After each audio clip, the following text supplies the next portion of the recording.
to the hip, hop, the hip it to the hip, hip hop. You don't stop the rocker to the bang bang boogie. Say up, jump the boogie to the rhythm of the boogie beat.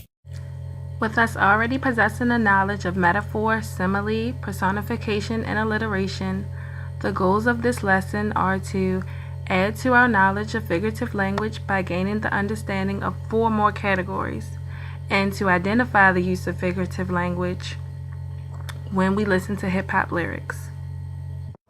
So here's a reminder of what figurative language is. Figurative language is the use of words in a way that exaggerates or alters their usual meanings. Figurative language techniques are used to evoke a certain feeling in an audience. In this lesson, the 4 categories of figurative language we'll be looking at are allusion, synecdoche, onomatopoeia, and hyperbole. First up is allusion. Allusion makes a reference to people, places, events, or other works, either by direct statement or by implying it. This comes across a little tricky in the definition, so let's move on to the example. The lyrical example comes from the song Juicy by rapper Notorious B.I.G. It was all a dream. I used to read Word Up magazine. Salt and Pepper and Heavy D up in the limousine. Hanging pictures on my wall. Every Saturday, rap attack Mr. Magic Marley Marl. Focusing on the underlined sections. Notorious B.I.G. uses allusion when he references influential pieces of the hip-hop movement.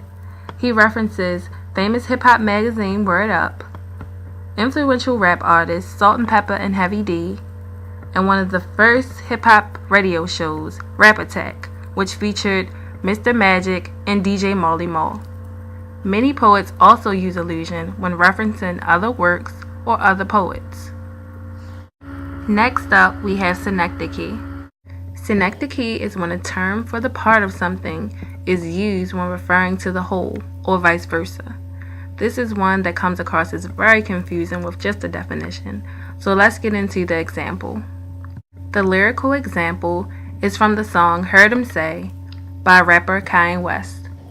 They can't cop cars without seeing cop cars. I guess they want us all behind bars. I know it, and I heard 'em say, nothing's ever promised tomorrow today. Focusing on the underlined section. When Kanye West says, I guess they want us all behind bars, he is using bars to refer to jail, and that is synecdoche. He's using a term for the part of something to refer to the whole thing. Next up, we have onomatopoeia, which is my personal favorite category of figurative language. Onomatopoeia is the use of words that phonetically mimic the sound that it's describing. The definition is a little formal, so we're going to move into the example to show you exactly what we're working with.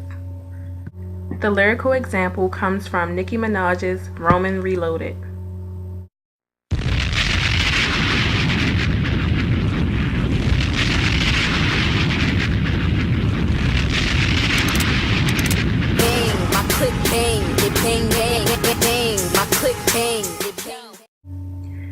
Focusing on the underlying sections.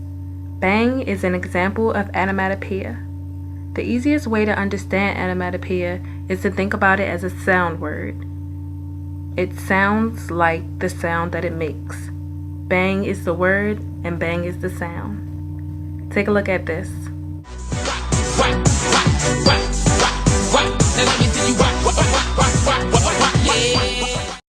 Once again, you can see the word in action. WAP is the word and WAP is the sound. It's just so much fun. Now we're off to our last category of figurative language, which is hyperbole. Hyperbole is the use of exaggeration for emphasis or effect. It seems fairly simple, so let's see it in action.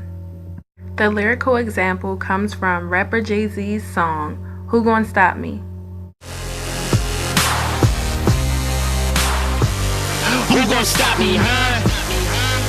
Yeah, who gon' stop me? Snow breaks, I need State Farm. So many watches, I need 8 arms. One neck, but got 8 charms. Who gon' stop me? Focus in on the underlined section one last time. When Jay-Z says, so many watches, I need 8 arms, he's putting emphasis on the fact that he has a lot of watches. And I would say he does have a lot of watches indeed if he needs 8 arms.